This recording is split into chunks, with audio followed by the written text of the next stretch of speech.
Bonjour, aujourd'hui pour le cours de pratique de communication publique, nous allons regarder le web et les médias sociaux. Donc, je vais parler du web en termes d'écriture et de production, des médias sociaux, des blogs de façon plus particulière, du blog nécrologique qui est le travail que vous avez à faire bientôt. Et on va faire en premier un retour sur le documentaire de Social Dilemma. Donc, on s'est rencontrés mardi passé. Quelques étudiants sont venus et on a discuté du documentaire Netflix qui s'appelle The Social Dilemma. Nous avons pu faire une critique du film et essayer de sortir du concept de ce qu'on appelle la panique morale qui est omniprésente dans le film. On a aussi regardé les façons dont le message était diffusé par le réalisateur et son équipe. Donc, comment les montages étaient faits pour faire leur argument pour convaincre les auditeurs. C'était une très belle discussion. Maintenant, j'aimerais faire un autre rappel sur le plan de communication que nous avons vu ensemble. Donc, la première chose que j'aimerais vraiment indiquer, et je l'ai dit dans les courriels aussi, c'est qu'il faut vraiment séparer la théorie des instructions. Donc, j'ai donné un cours sur le plan de communication que vous pouvez aussi trouver en enregistrement. Et il y a ensuite les instructions du travail que vous devez faire en équipe. Vous devez comprendre dans tous les cours qu'il y a toujours une partie théorique et une partie pratique. Donc, les travaux que vous devez faire sont la partie pratique et vous devez donc utiliser les instructions qui sont données pour chacun des travaux pour faire le travail. Donc, il faut séparer et faire la part des choses. Pour prendre un autre exemple qui est venu, quand je dis que une balado-diffusion devrait durer au maximum 1 heure, je parle d'une balado-diffusion en général.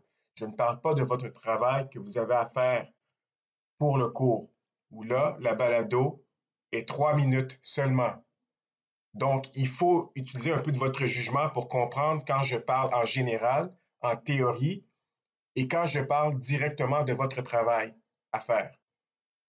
Et c'est pour ça qu'il faut se fier aux instructions données pour chacun des travaux.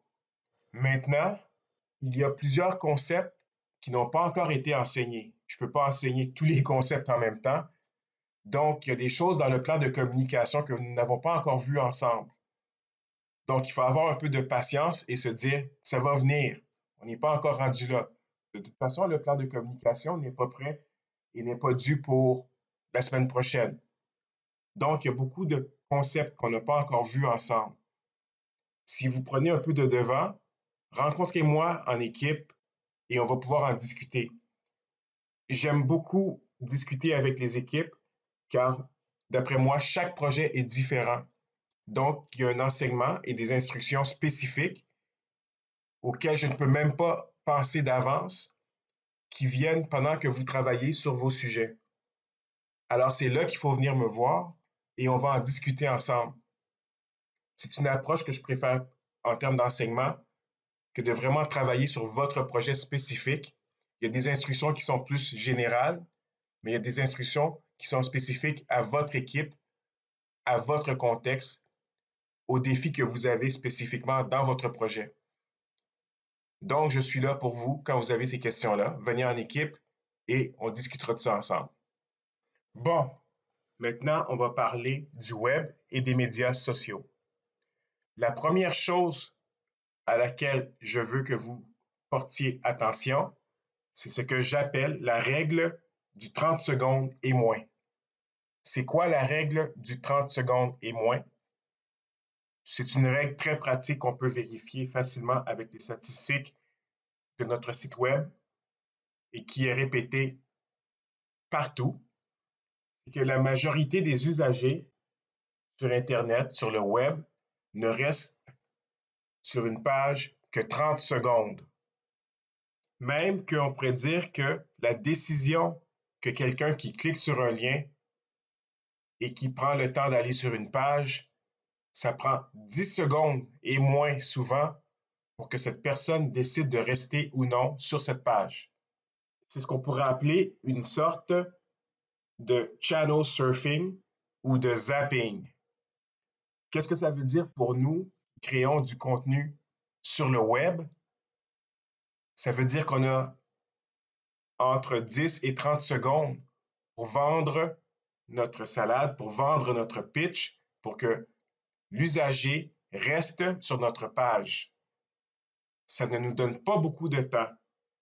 C'est pour ça, souvent, quand je travaille avec des équipes professionnelles, avec des gens sur des sites web, et eux, ils veulent tout mettre sur le site web, ils veulent rentrer une tonne d'informations, et je leur dis tout le temps, ça ne sert à rien.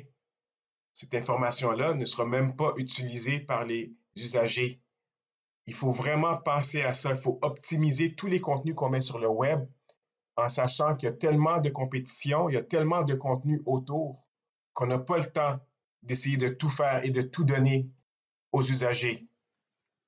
On peut rajouter d'autres enjeux à la production de contenu web. Le premier enjeu, c'est la production. Le deuxième, c'est la découvrabilité du contenu sur le web. Donc, qu'est-ce que la production? C'est la création de contenu pour diverses plateformes et des formats différents. Ça demande que la personne qui fait la création, la production du contenu, ait les outils appropriés et ait aussi les compétences pour faire le travail. Donc, si on fait de la vidéo, il faut savoir faire du montage vidéo. Si on fait une balado-diffusion, il faut savoir faire un enregistrement. Donc, il y a beaucoup de travail en amont qui vient avant de déposer le contenu sur le site web. Et une fois qu'on dépose le contenu sur le web, il faut configurer le contenu pour qu'il soit dans un format utilisable sur le web. Donc, pour donner un exemple très simple, on ne met pas un document Word sur une page web. On convertit le contenu du document Word en document HTML qui, lui, on va déposer sur le web. Donc, quand on fait la production de contenu, il faut toujours penser que le contenu doit être facilement accessible aux usagers dans un espace convivial. Il faut qu'ils soient capables de l'utiliser. Donc, ça fait partie de ce qu'on appelle, en interaction humain-machine, l'expérience utilisateur. Vous savez, j'étudie beaucoup ces questions-là. Ensuite, il y a des questions plus larges en termes du contenu spécifique que l'on crée. Il y a ce qu'on appelle des contenus toujours frais ou evergreen en anglais. Ça, c'est des contenus que l'on crée une fois et que 10 ans plus tard, ils sont encore d'actualité ou pertinents.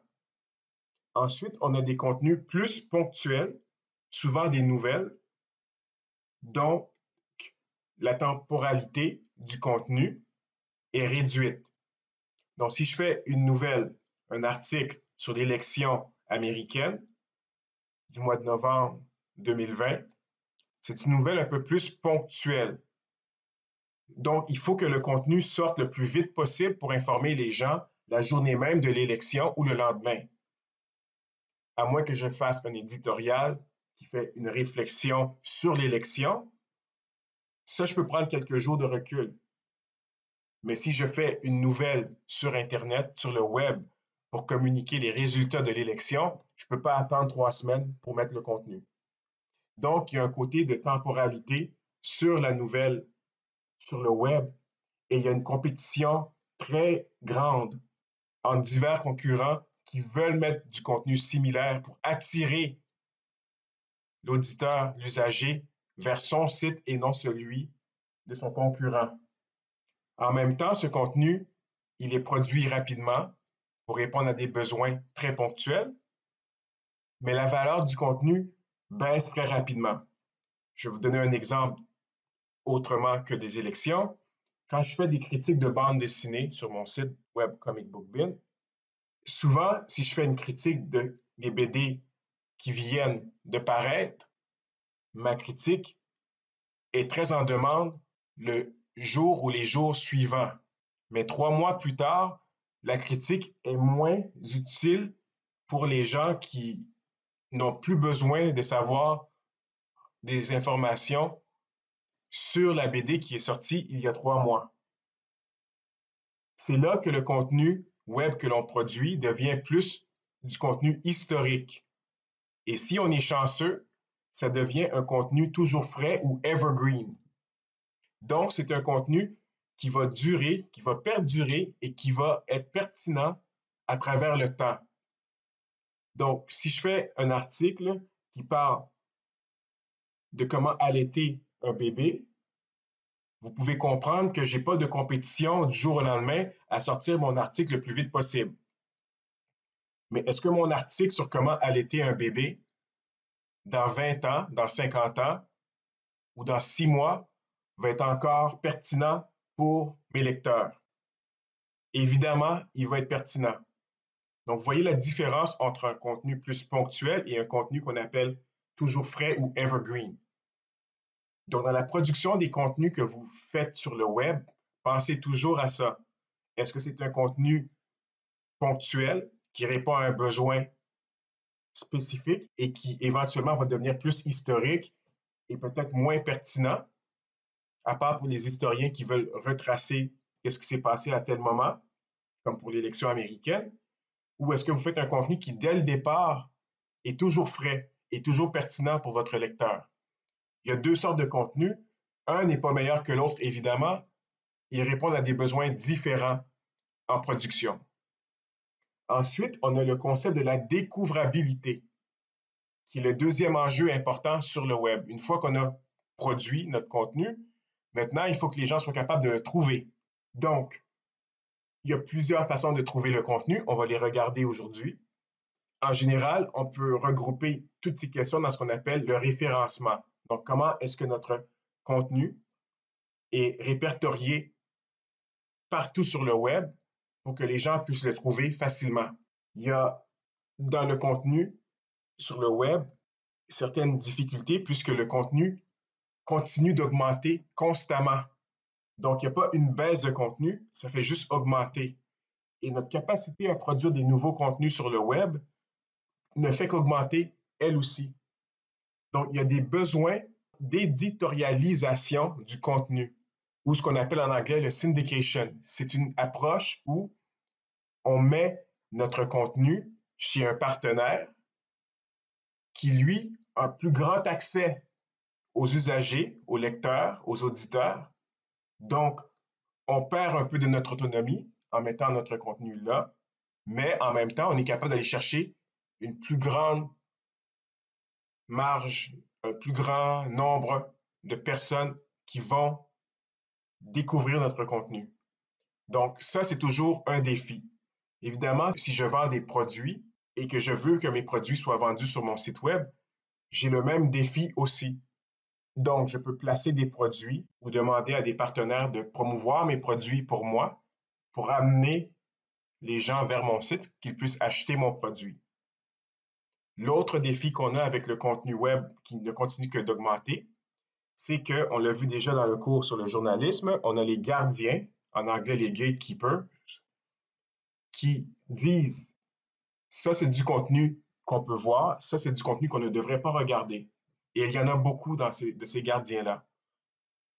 Les médias sociaux comme tels, Facebook, Twitter, Pinterest, Instagram, jouent un peu ce rôle de syndication ou d'éditorialisation du contenu parce qu'on dépose notre contenu chez eux en espérant ensuite que d'autres gens puissent découvrir ce contenu. Dans la découvrabilité, un autre défi que nous avons, c'est la préservation et la disponibilité du contenu sur une longue période de temps. Parce que les gens disent tout le temps, et c'est faux, tout ce qui est sur le web va rester. C'est faux. Ce qui est sur le web ne reste pas nécessairement. Il y a des choses qui restent et il y a beaucoup de choses qui disparaissent rapidement sur le web. Donc, dépendamment de ce qu'on veut faire avec le contenu qu'on a produit, des fois, on veut que ce contenu reste. Mais pour qu'il reste, il faut des fois passer par l'éditorialisation, donc passer sur une plateforme ou passer par un autre partenaire qui, lui, va diffuser notre contenu. Mais qu'est-ce qui arrive si demain matin, mon partenaire fait faillite? ou se faire acheter et décide que les articles sur l'allaitement des enfants n'aient plus d'intérêt pour ses auditeurs, ses lecteurs. Alors là, est-ce qu'il va retirer mon contenu du jour au lendemain? Donc, il y a beaucoup de défis sur la découvrabilité du contenu qu'on va essayer de regarder aujourd'hui. Ici, j'aimerais aborder le sujet de Marshall McLuhan, que plusieurs d'entre vous, si vous êtes en communication, connaissez. Donc, Marshall McLuhan est un chercheur canadien de l'Université de Toronto qui est responsable de l'antécédent de ce qu'on appelle la remédiation et la théorie du médium. Il a dit une parole très importante qui était le titre d'un de ses livres. C'est une autre histoire de pourquoi le titre exact avait été un peu changé, mais il a déjà dit la parole suivante: le médium, c'est le message. Donc, quand on parle du médium qui est le message, souvent les gens disent que c'est pas le contenu qui compte, c'est sur quelle plateforme, sur quel médium le contenu passe. Ça, c'est une approche du célèbre dicton de McLuhan qui est un peu fausse ici. Ce que McLuhan voulait vraiment dire, c'est que quand il dit qu'un médium est le message, il nous parle plus de ce qu'on appelle la remédiation, qui est le concept où un vieux média est incorporé dans un nouveau média émergent et donc devient le contenu de ce nouveau média. Donc, un exemple que je pourrais donner, la voix devient le contenu de la radio. La radio devient le contenu de la balado-diffusion. Et c'est la même chose qu'on peut voir sur le web, où plusieurs vieux médias sont réincorporés et redéployés comme le contenu de cette plateforme, de ce nouveau média, de ce média émergent. Et ça, il faut en être conscient quand on traite le web et les médias sociaux, évidemment. Donc souvent, le web et les médias sociaux vont réincorporer de la radio, de la télévision, de l'écrit, des images, comme nouveau contenu qui va être déployé aux usagers qui vont venir sur nos sites web. Donc j'aimerais que vous gardiez ceci en tête quand on va faire le reste du cours aujourd'hui. Maintenant, j'aimerais parler de la découvrabilité en plus de détails. On peut séparer la découvrabilité en deux périodes. On pourrait dire la période Web.10, que je qualifie ici de tout ce qui vient avant 1995, à peu près jusqu'à 2005. Et ensuite, je vais mettre de 2005 au présent, qu'on va appeler le Web 2.0. Les dates ne sont pas exactes, elles peuvent changer. Ce qui est important, c'est de comprendre la façon dont vos usagers interagissent avec le contenu sur le web. Et c'est ce qui fait la différence entre le Web 1.0 et le Web 2.0. Le Web 2.0 donne plus d'interaction et plus de contrôle aux usagers pour créer leur propre contenu, mais aussi pour commenter, critiquer et interagir avec les gens qui produisent le contenu sur les sites web. Donc, quand on regarde le Web 1.0, le genre de contenu qu'on avait, c'était des pages web, des pages personnelles ou des sites web professionnels qui appartenaient aux médias, à des corporations, des institutions, donc des gouvernements, des départements, des entreprises. Et on avait aussi ce qu'on appelait des portails, comme Yahoo était un portail. La Toile du Québec, pour ceux qui s'en rappellent, était aussi un portail. Et sur un portail, on retrouvait beaucoup de contenu qui était généré à partir du portail, mais aussi beaucoup de liens qui nous amenaient vers des pages web personnelles ou des pages ou des sites professionnels. La découvrabilité qu'on avait avec le Web 1.0, c'est que pour être connu, il fallait être répertorié sur des portails. Donc, puisque les portails étaient l'endroit où la plupart des gens commençaient leur navigation et leur exploration du web, si on voulait, nous, être connus, être découverts qu'on avait notre propre contenu, c'était très pratique d'exister sur le portail ou que le portail parle de nous. Donc, à l'époque, quand j'ai commencé mon site de BD en 2002, il y avait un portail qu'on appelait le DMoz et mon site de BD, Comic Book Bin, était répertorié dans la section bande dessinée. Donc, n'importe qui commençait sur DMoz pour trouver du contenu BD pouvait aller directement dans la section bande dessinée et trouver un lien vers mon site web. Et je me suis fait trouver par plusieurs lecteurs de cette façon. Autrement, comment vouliez-vous que ces gens sachent que j'existe? Il y avait aussi les engins de recherche. Donc, à l'époque, avant Google, avant DuckDuckGo, il y avait d'autres engins de recherche. Parmi ces vieux engins de recherche, on avait ask.com, DocPad, Excite, Hotbot, Lycos, Metacrawler, Yahoo Search et plusieurs autres. L'autre moyen pour se faire découvrir, c'était les liens qui nous provenaient des tiers. Donc, si quelqu'un avait un lien vers notre site web sur son propre site, c'était une façon de se faire découvrir, encore une fois, par un auditoire. Il y avait aussi des chaînes de liens que les gens mettaient sur leur propre site web en disant je fais partie d'un genre de site web de tel genre de contenu. Et si vous voulez voir d'autres sites comme moi, vous pouvez regarder ces autres sites. Donc, il y avait des chaînes où les gens s'inscrivaient et qui nous donnaient accès à plusieurs autres sites.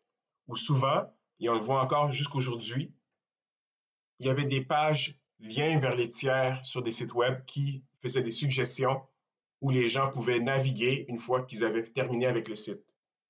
Il y avait évidemment ce qu'on appelle le référencement, qui était la façon de se faire découvrir par les engins de recherche pour optimiser notre contenu. Et finalement, il y avait aussi la publicité. Donc, on mettait une annonce sur un site, on mettait une annonce sur un engin de recherche, et dès que quelqu'un cherchait quelque chose, notre annonce apparaissait, et donc les gens pouvaient venir sur notre site web. La découvrabilité, elle a changé avec le Web 2.0. Ça n'a pas changé du jour au lendemain, ça a pris un peu de temps avant que ça change. Mais qu'est-ce qu'on peut dire des contenus web avec le Web 2.0? C'est qu'il y a beaucoup de blogs et de wikis maintenant. Donc, les wikis, vous savez c'est quoi? C'est comme Wikipédia. Ce sont des sites où le contenu est auto-généré par la communauté qui servent de répertoire et même d'encyclopédie de contenu. Les pages web individuelles existent encore. Les sites web professionnels, évidemment, existent encore. Mais maintenant, on a aussi dans les sites web professionnels des plateformes. Donc, dans les plateformes, il y en a plusieurs. Il y a des plateformes qui nous permettent de bloguer, comme Tumblr, des médias sociaux, et il y a aussi YouTube qu'on pourrait considérer comme une plateforme, et des microblogs comme Twitter. Donc, maintenant, les médias sociaux ont pris leur place dans l'endroit, dans le genre de place où on peut obtenir du contenu web. Et ça a changé beaucoup de choses. Parce qu'une partie du temps que les gens avaient pour aller sur le web, pour découvrir des nouvelles pages, au lieu d'aller sur les portails qui sont presque tous morts aujourd'hui, même AOL n'est plus ce qu'il était, la plupart des gens vont rester sur les médias sociaux et les médias sociaux, eux, vont servir de place pour remplacer d'une certaine façon les portails, où les gens vont découvrir le nouveau contenu sur des sites individuels. Quelque chose qui était intéressant avec les portails dans le Web 1.0, c'est que les portails essayaient de fournir les contenus qui pourraient intéresser tous les usagers. Donc, il y avait du contenu financier, du contenu sportif, des nouvelles sur le divertissement, les films, les jeux vidéo. Il y avait toutes sortes de contenus comme ça, en plus d'avoir des liens vers des tiers. Aujourd'hui, on retrouve beaucoup de ce genre de fonctions-là dans les médias sociaux, sauf que là, c'est plus les usagers qui créent, qui génèrent ou qui donnent les liens vers les sites spécifiques. Tandis que sur le média social lui-même, sur la plateforme, vous pouvez parler directement du sujet qui vous intéresse si vous êtes dans les sports, dans les jeux vidéo. La découvrabilité a changé beaucoup avec le Web 2.0. Donc, les engins de recherche sont devenus de plus en plus importants. Et maintenant, les engins de recherche personnalisent souvent leur contenu par des techniques qu'on appelle géolocalisation et autres pour que ce que vous cherchez ait rapport avec vous comme personne. Et ça, ceux qui ont écouté le film de Social Dilemma, ils l'ont vu. Il y a encore des liens qui proviennent des tiers, mais les chaînes de liens n'existent presque plus, elles sont presque toutes mortes. Et donc, les gens qui mettent des liens vont souvent mettre des liens dans le contenu même de leur article, de leur page web, pour que les gens, pendant qu'ils consomment le contenu comme tel, puissent accéder à autre chose à partir même du contenu actuel. Autrefois, les liens étaient souvent mis à part, à côté. Donc, le référencement joue un rôle de plus en plus important. Autrefois, une vieille technique, il y avait des gens qui mettaient le dictionnaire et qui le cachaient sur leur site web pour être capable de se faire référencer sur à peu près tous les termes possibles. Ça ne fonctionne plus, n'essayez même pas. Il faut vraiment que le contenu soit à propos pour être référencé. Et tout le monde, c'est toujours comique. Tout le monde dit, j'ai créé mon site web, maintenant je veux être le premier quand on cherche telle chose. Et tout le monde veut être le premier. Et comme je l'ai dit auparavant, il y a encore plus de contenu qu'il y en avait en 2005 ou en 1995 sur le web.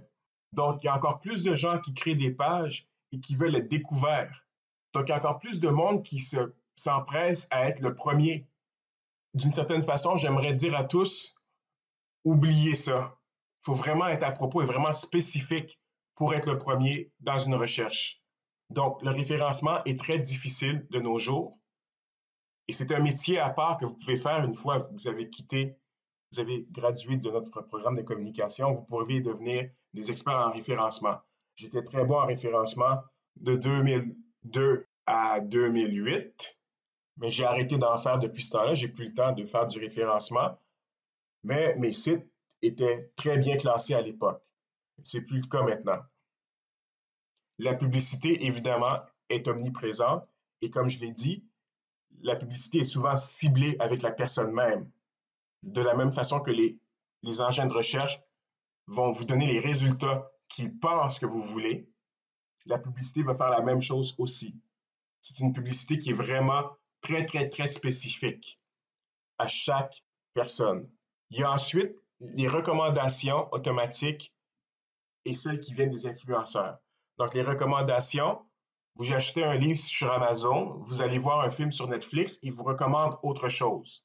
Ils vous recommandent un autre contenu. Ils vous disent, tu serais peut-être intéressé à ça ici, parce que les gens qui ont un profil qui te ressemble, en général, sont intéressés par ça. Il y a des influenceurs qu'on retrouve souvent sur les médias sociaux, qui, eux, sont souvent payés pour promouvoir des produits, pour parler de choses qui pourraient intéresser leur audience. Donc maintenant, quelques définitions. On a l'Internet. L'Internet, c'est l'infrastructure physique. Donc, c'est le réseau physique lui-même sur lequel nous sommes tous connectés. L'échange de contenu se fait par ce qu'on appelle des paquets.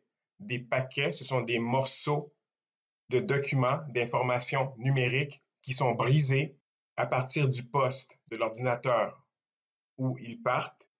Ils sont brisés en morceaux et reconstitués à destination pour l'auditeur final. Donc, quand vous envoyez un courriel à quelqu'un, c'est brisé en paquets. Je ne vais pas passer beaucoup de temps là-dessus, puisque c'est quelque chose qu'on regarde dans plein d'autres cours. La page web est évidemment la page de contenu qu'on retrouve sur le web. Donc, c'est quoi le web? Le web, c'est une couche d'échange qui repose sur l'Internet. Souvent, vous allez voir les gens utiliser le mot Internet et web de façon interchangeable. Ce ne sont pas la même chose. Quand on parle d'Internet, pensez infrastructure, hardware, équipement, réseau. Quand on parle de web, pensez couche logicielle qui se retrouve sur l'équipement physique. Vous allez remarquer ici que j'écris le mot web avec un W minuscule.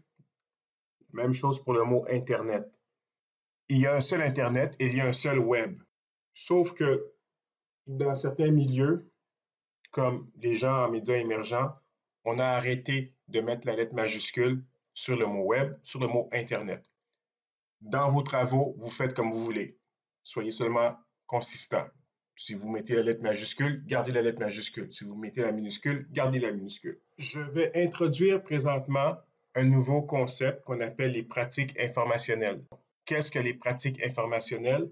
C'est une théorie qui nous provient des sciences de l'information. Donc, les étudiants qui ont déjà pris le cours Pratique et théorie des médias émergents avec moi, on a vu ça en détail. Et qu'est-ce qu'il faut se rappeler des pratiques informationnelles? C'est qu'il y en a 3 à la base. Il y a la recherche de l'information, l'utilisation de l'information qui inclut la sauvegarde, la protection et les archives, donc la préservation, et le partage de l'information. Et ça, sur le web, c'est ce qu'on fait. Écrire pour le web, c'est quoi? Écrire pour le web, c'est les stratégies qu'on doit utiliser pour faire une rédaction de contenu, que ce soit de l'écrit, du visuel, du sonore, pour une plateforme, pour un médium qui est différent. Donc, on doit optimiser son contenu et rajouter ce qu'on appelle des métadonnées pour augmenter la découvrabilité par les moteurs de recherche. Il faut faciliter la lecture et le partage des contenus parce que sur le web, nous sommes sur un réseau où les gens aiment partager, donc mettre des liens et recommander. Il faut aussi comprendre les limites physiques et mentales que le média a sur les usagers. Donc, il y a une fatigue mentale avec les écrans. Il y a des moments où les gens consomment plus de contenu sur le web que d'autres moments dans une journée ou même dans une semaine. Il faut en être conscient quand on veut optimiser son contenu pour qu'il soit trouvable par le plus de personnes possible. Quand on rédige un contenu sur le web, il y a des éléments qu'il faut faire attention de bien maîtriser. Il faut que la navigation sur votre site soit utilisable, donc que les gens puissent toujours se retrouver, savoir où ils sont en tout temps. Le titre de votre site web doit être toujours très clair. Le titre de la page dans votre site web aussi doit être très clair. Il y a ce qu'on appelle le fil d'Ariane. Le fil d'Ariane, c'est l'information, en anglais on appelle ça un breadcrumb, qui nous montre dans quelle section du site web est-ce qu'on se trouve présentement. Les métadonnées, ce sont des données sur les données qui nous donnent un contexte de quel est le contenu. En anglais, on pourrait appeler ça aussi un hashtag ou un mot-clic. Donc, des informations qui nous décrivent le contenu dans notre page. Il y a évidemment le contenu, le corps même de l'article ou d'une image ou une vidéo ou un enregistrement. Il y a les liens dans votre page, dans votre contenu, ce qui inclut aussi les liens publicitaires et les informations de bas de page sur le à propos, la vie privée, confidentialité, les instructions pour contacter les gens sur le site, la propriété intellectuelle du contenu et tout ça. Donc, ces informations-là doivent se retrouver sur chacune de vos pages en tout temps. Le média social, c'est quoi? Le média social, évidemment, c'est une plateforme où on met plusieurs personnes en réseau, une avec les autres. Donc, il y a des relations, il y a des interactions qui sont facilitées par la plateforme. Vous avez remarqué que j'appelle ça un média social et non un réseau social. Pour ceux qui ont déjà le cours avec moi qui s'appelle Dévoilement et socialisation dans les médias émergents et ceux qui ont pris aussi le cours Théorie et pratique des médias émergents, vous savez exactement pourquoi je n'appelle pas ça un réseau social. Le réseau social, c'est la théorie en dessous qui parle de comment les gens sont connectés un avec les autres. Le média social est la plateforme. Je ne vais pas vous empêcher d'utiliser le mot réseau social, puisque tout le monde le fait, mais sachez que le vrai terme, le bon terme, c'est un média social. Quand on parle d'une plateforme, c'est le média social. Le média social ne prend seulement sa valeur que quand il y a beaucoup de gens qui sont connectés l'un avec les autres pour qu'une agrégation des contenus puisse se faire facilement. Donc, la théorie des pratiques informationnelles s'applique évidemment aux médias sociaux aussi. Donc, qu'est-ce qu'on fait sur un média social? On cherche, on utilise le contenu et on le partage.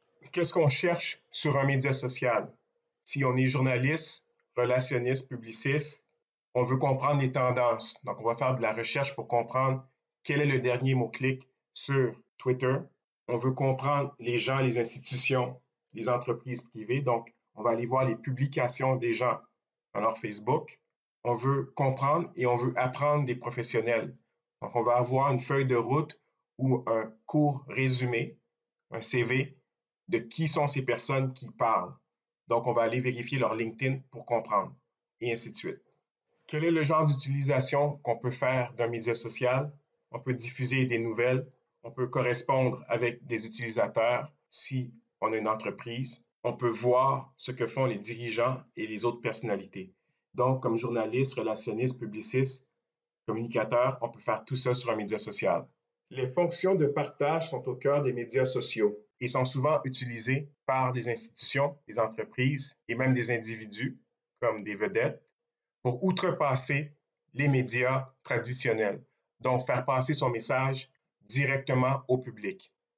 Un exemple qu'on a de ça, c'est l'ex-président Trump qui faisait toute sa politique internationale, pas à travers les médias, mais à travers Twitter.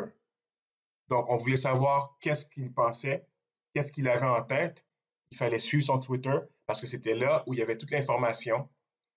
Et en faisant cela, il outrepassait les médias qui l'accusaient tout le temps de défaire son message. C'est souvent une accusation que vont faire les politiciens. C'est un peu démagogique souvent, mais bon, quand ça ne fait pas leur affaire, ils vont dire que les médias changent le message. Donc souvent, les médias sociaux sont des outils parfaits pour partager avec un public sans barrière et outrepasser les gardiens traditionnels de l'information et du savoir. Vous allez remarquer que je passe rapidement sur qu'est-ce que le web et qu'est-ce que les médias sociaux. C'est parce que je ne veux pas refaire ce que nous faisons déjà dans d'autres cours dans le programme. Donc, on étudie ces questions-là en plus de détails dans le cours théorie et pratique des médias émergents et dans le cours dévoilement et socialisation dans les médias émergents. Maintenant, on va parler du blog. C'est quoi le blog? C'est une forme de rédaction un peu plus subjective qui a pris son ampleur juste avant le début du Web 2.0 et qui sert comme plateforme où les gens expriment ce qu'ils ont à dire. Donc, c'est un but informatif, mais aussi subjectif, donc convaincre l'autre. On retrouve sur les blogs des nouvelles des fois, oui, mais beaucoup plus de commentaires, d'opinions et de critiques de toutes sortes de sujets. Le format du blog est différent du format de la nouvelle. Les liens à l'intérieur de l'article sont encouragés. On peut facilement retrouver les articles antérieurs ou les articles similaires au blog et d'autres blogs. Il y a une volonté d'échanger avec d'autres blogs aussi, donc de créer une communication à plusieurs directions entre plusieurs personnes. Les métadonnées, donc, dans le cas du blog, ce sont souvent les mots-clés que nous devons ajouter à notre article, sont très importants dans la configuration du blog parce qu'elle parle du contenu lui-même.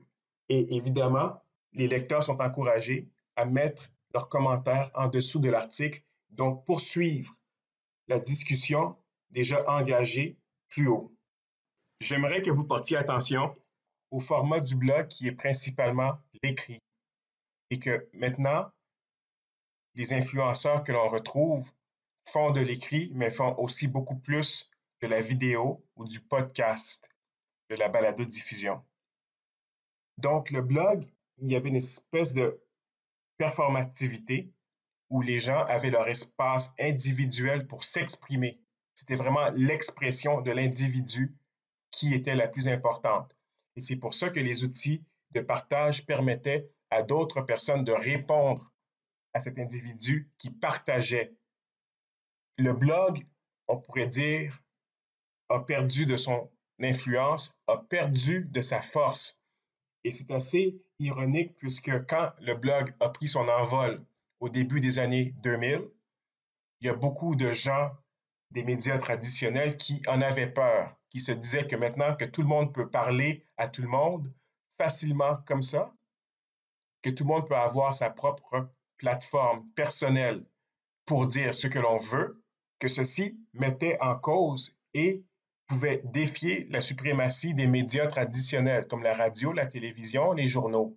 On voit que ce n'est pas arrivé. Le blog n'a pas détrôné les médias traditionnels, puisque le blog s'est fait détrôner lui-même par les médias sociaux.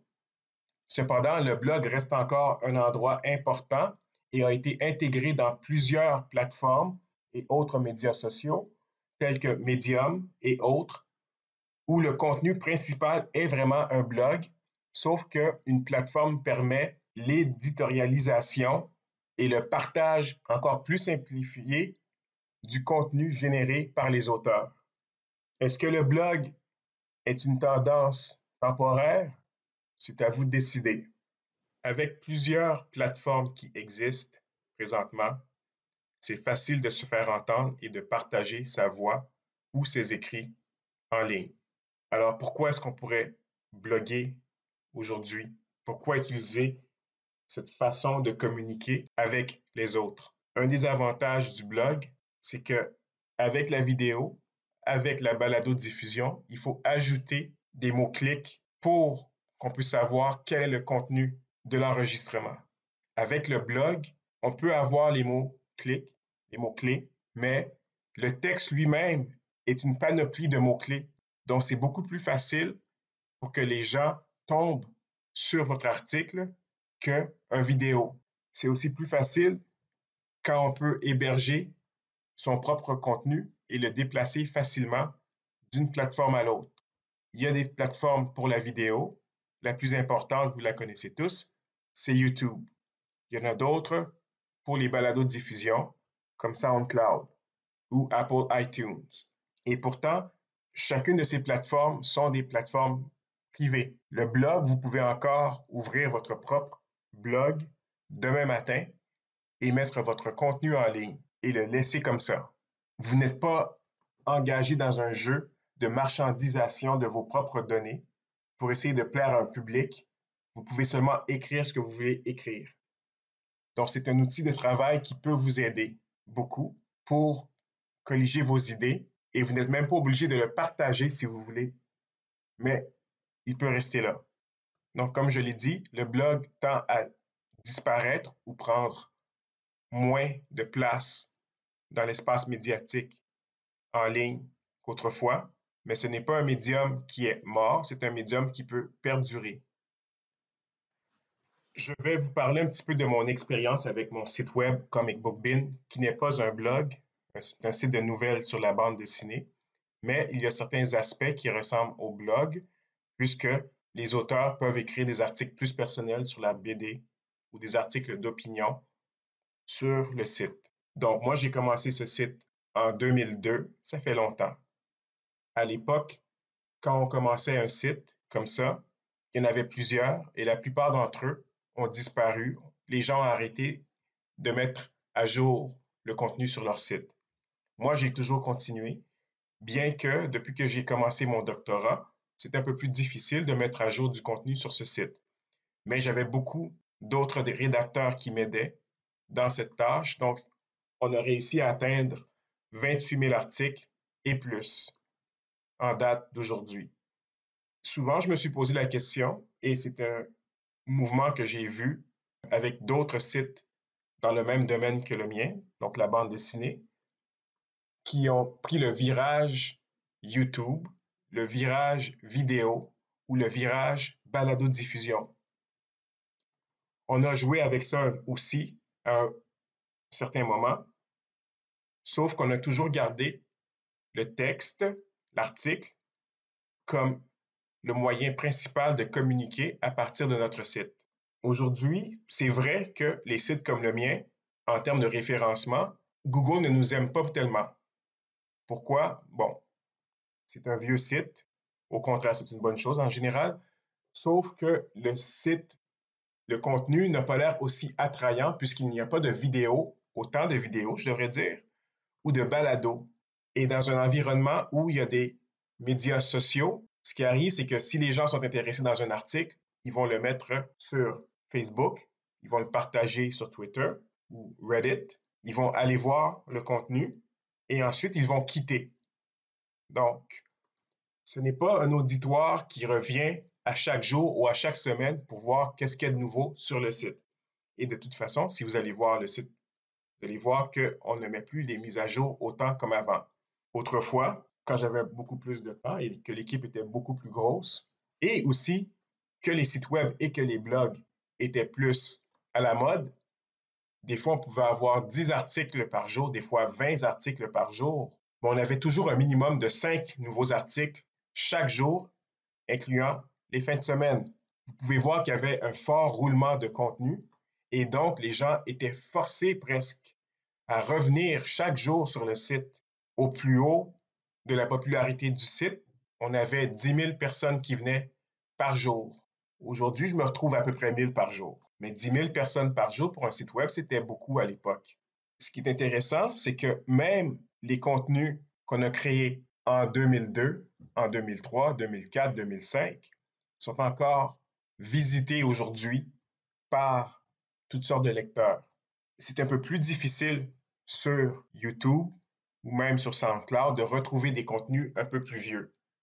Nous, on a un engin de recherche sur notre site directement qui permet aux gens de voir la panoplie des 28 000 articles qui sont disponibles pour eux. Et donc, on sert de ressource à beaucoup de gens dans la bande dessinée. Donc, je vous ai parlé des sites Evergreen ou toujours frais au début. On avait beaucoup d'articles sur des choses qui étaient assez temporelles. Si on va sur mon site, Comic Book Bin, on peut voir des articles sur des compagnies qui n'existent plus. Il n'y a plus rien qui existe sur ces gens-là, nulle part sur le web. Le seul endroit où on peut faire une historique de qui étaient ces éditeurs de BD qui un jour ont lancé leur projet, c'est sur Comic Book Bin et d'autres sites qui ont gardé le contenu constant sur leur site. C'est très rare. Donc souvent, les gens aiment dire que sur le web, tout reste à tout jamais. Et je le redis tout le temps, c'est faux. Parce que moi, je l'ai vécu. Il y a toute une génération de contenu sur la bande dessinée qui n'existe plus ailleurs que sur mon site. Il y a des projets qu'on ne peut plus retrouver nulle part, les images ou quoi que ce soit, les auteurs, des projets qui ont été cancellés, des compagnies qui ont fait faillite. On ne peut plus retrouver rien du tout à part que quand on va sur mon site à moi, sur Comic Book Bin.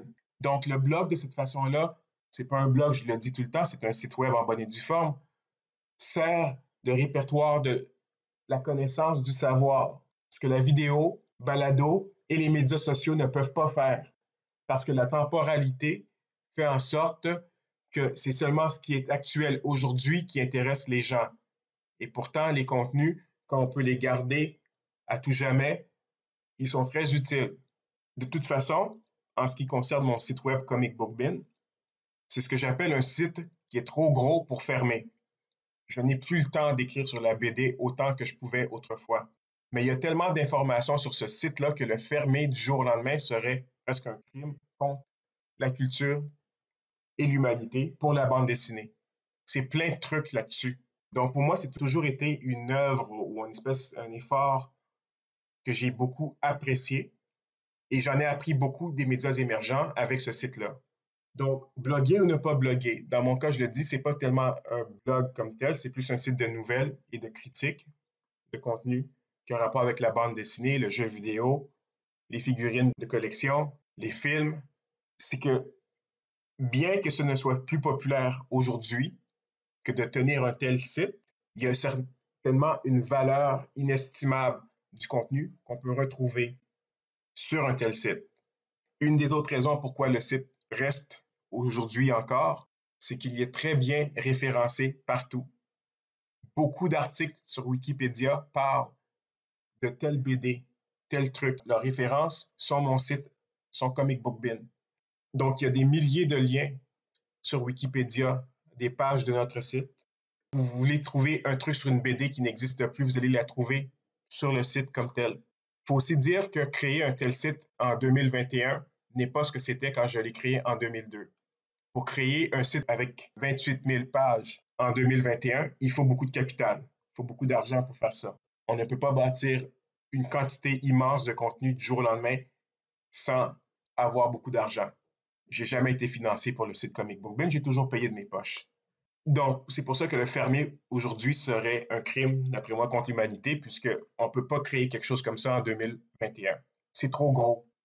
En ce qui a trait du travail de rédaction, on apprend bien à écrire rapidement quand on fait un site, quand on en a rédigé au moins 5000 et plus articles. Cependant, il faut dire que quand on a des défauts dans nos écritures et qu'on ne les corrige pas, après 5000 articles, les défauts ne font que perdurer. Donc, il faut toujours être conscient dans votre rédaction de faire attention pour ne pas que des défauts, des erreurs que vous faites à chaque fois reviennent dans tous vos articles, même 19 ans plus tard. Ce qu'on apprend une fois qu'on a rédigé autant d'articles, c'est que c'est pas un problème que d'écrire un 500 mots. Ça nous prend même pas 15 minutes des fois et que c'est fait. Donc, ça prend beaucoup d'énergie au début qu'on n'est pas habitué à faire beaucoup de rédaction comme ça. Mais on apprend rapidement et aussi on apprend à ne plus perdre notre temps quand on écrit. Moi, je vais assez droit au but dans mes articles. Donc, il y a une espèce de confiance qu'on peut ressentir quand on lit les articles, on voit que c'est quelqu'un qui en a écrit une tonne et qui n'a pas peur d'en écrire. C'est aussi du côté médiatique. Pour moi, ça a été un endroit où j'avais une voix indépendante des plateformes, indépendante des gardiens de l'information traditionnelle. Donc, à l'époque, j'en ai eu des polémiques où je disais des choses sur la BD qui n'étaient pas acceptées par d'autres, et ainsi de suite. C'était assez comique quand je pense à cette époque-là. Et il y avait beaucoup de gens qui auraient aimé que je la ferme à l'époque. Mais qu'est-ce qu'ils peuvent me dire? Comment est-ce qu'on peut fermer la bouche à quelqu'un qui possède son propre site, qui n'est pas un blog? Donc, on ne peut pas faire de plainte à Twitter, on ne peut pas faire de plainte à Facebook ou à Tumblr. De toute façon, il n'y avait rien d'audacieux dans les contenus, là. Il y avait rien d'obscène dans les contenus. Jamais. C'était pas un problème, ça. Mais je veux dire, des fois, les opinions, les gens ne les aiment pas et ils aimeraient que tu la fermes. Mais comment tu peux fermer la bouche à quelqu'un qui possède son propre site? Et sur mon site aussi, j'encourageais les auteurs, les rédacteurs à dire ce qu'ils voulaient. Donc, il y a beaucoup d'articles sur le site présentement avec lesquels je ne suis pas d'accord du tout. Mais j'ai donné l'espace aux rédacteurs pour mettre leur voix. C'était une de mes valeurs personnelles de ne pas interférer dans ce qu'ils avaient à dire. Ils avaient juste à défendre. À certains moments, quand j'étais pas d'accord avec ce qu'un auteur a écrit, j'ai rédigé un article-réponse à côté. Mais je n'ai pas censuré les auteurs. C'est pas arrivé et j'en suis très fier. Donc, dans un monde où les contenus sont facilement contrôlés par des plateformes, des groupes médiatiques très larges, pour moi, avoir créé mon propre espace, ça a été bénéficiel. Et je ne le regrette pas. Parce que dès que je mets un article sur Comic Book Bin, en bas de 5 minutes, on le retrouve tout de suite sur tous les engins de recherche possibles. Donc, je mets un article, 5 minutes plus tard, il est déjà référencé. Ça, c'est un pouvoir médiatique que très peu de personnes ont. Je pourrais critiquer une compagnie demain matin, et c'est arrivé dans le passé. J'ai fait une critique contre la compagnie WestJet à un moment donné, et le lendemain matin, la critique était en haut de tous les résultats sur Google. Alors, j'ai reçu un appel directement du vice-président des communications de chez WestJet qui voulait voir qu'est-ce qu'il pouvait faire pour régler le problème. Évidemment, il aurait voulu m'offrir quelque chose et j'ai refusé parce que je voulais laisser mon article. Je ne voulais pas qu'on me dise, s'il te plaît, retire ton article. Alors, je n'ai pas accepté aucune compensation et j'ai laissé l'article. Je l'ai retiré quand ça faisait mon affaire plus tard, plusieurs années plus tard. Et ça, c'est un pouvoir unique avec les médias.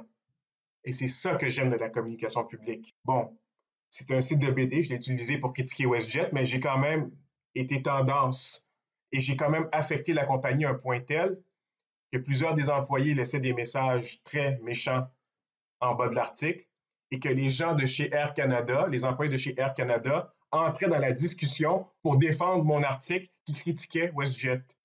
Donc, dans les commentaires, j'avais un débat entre les employés de chez WestJet et les employés de chez Air Canada. Et le vice-président des communications m'a appelé. Je pense qu'il y a eu un certain impact de cet article-là. Bon, aujourd'hui, je ne fais plus ça, j'ai plus le temps de faire ces choses-là. Mais c'est ça le plaisir de rédiger, de faire un blog ou de faire un site indépendant des plateformes. Donc, c'est un peu de mon expérience personnelle que de rédiger sur le web que j'ai partagé avec vous comme ça. Maintenant, pour la rédaction de votre blog nécrologique, vous avez le choix de plusieurs plateformes. Vous savez que vous devez utiliser une plateforme publique et ne pas cacher votre article. Donc, celui que je vous suggère, c'est medium.com si vous n'avez pas déjà un compte ailleurs. Medium.com a été créé par un des fondateurs de Twitter et fonctionne assez de la même façon, sauf qu'au lieu d'écrire un message de 140 à 220 caractères, vous écrivez un article complet. Pour utiliser Medium, il vous faut un compte, soit Google, soit Twitter, pour être capable de faire l'interface avec la plateforme et vous pouvez commencer à rédiger. Il y a d'autres plateformes gratuites telles que Blogger qui appartient à Google. Donc là, il va vous falloir un Gmail. Il y a Tumblr, il y a WordPress. Sauf que WordPress, il faut probablement l'installer sur un site personnel. Donc, c'est moins recommandé. Vous pouvez aussi bloguer sur Twitter, Reddit, Instagram, Facebook, mais ces plateformes-là ne sont pas faites nécessairement pour le blog. Dans votre utilisation de Medium, vous allez voir l'endroit où mettre les mots-clés. Et les mots-clés, je le répète, c'est ce qu'on appelle les métadonnées. Donc, vous devez indiquer des métadonnées, les liens, les titres, de la même façon que vous devez faire sur n'importe quelle autre plateforme.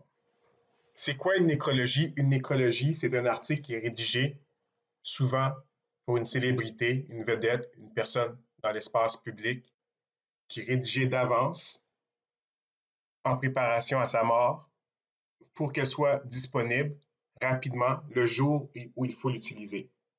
Présentement, vous avez le prince Philippe, l'époux de la reine, qui ne va pas tellement bien à l'hôpital. Probablement que l'article sur sa vie, sa nécrologie, a déjà été rédigé dans la plupart des journaux au monde. Donc, on les rédige d'avance pour être prêt à les sortir le plus vite possible. Évidemment, on va mettre à jour certaines données comme la cause de la mort et qu'est-ce qu'il faut faire avec la famille ou envoyer les dons, les fleurs, les salutations, ainsi de suite. Elles sont constamment mises à jour. Vous pouvez aussi en écrire pour vos membres de votre famille. Je ne vous recommande pas de faire ça, mais c'est quelque chose qui est déjà fait. Ce qui est intéressant pour nous ici, c'est que dans le travail d'un journaliste, c'est souvent un travail qui va être fait par des nouveaux journalistes, qu'on appelle des juniors.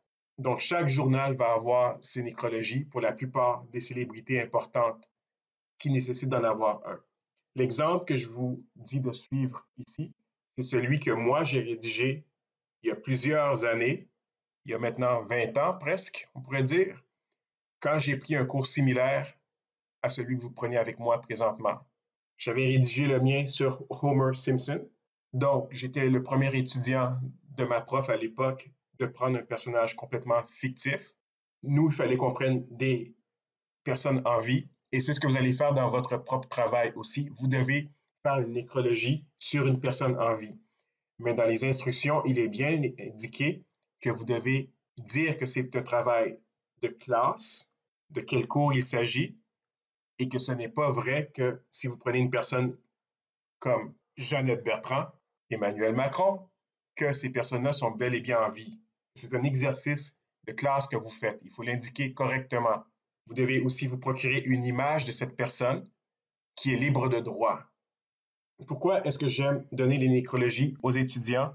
C'est parce que les étudiants en général deviennent de très bons auteurs quand ils rédigent leur nécrologie. On voit toujours une différence entre l'écriture de la nécrologie et les articles qui ont été rédigés avant. Et c'est ça qui est vraiment merveilleux avec vous faire cet article-là.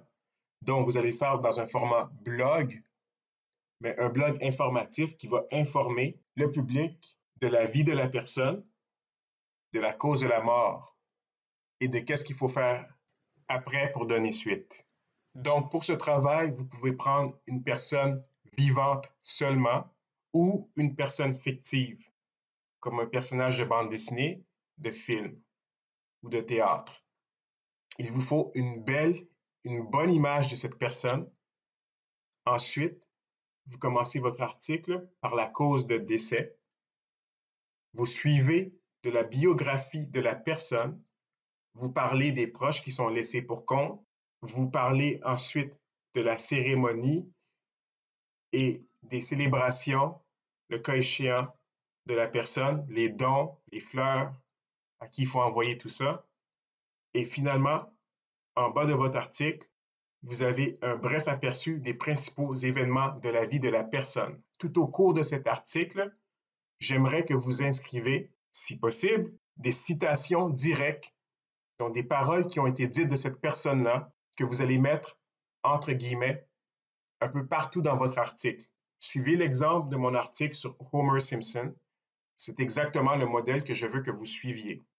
Il faut aussi citer ces sources en bas de cet article. C'est tout pour aujourd'hui.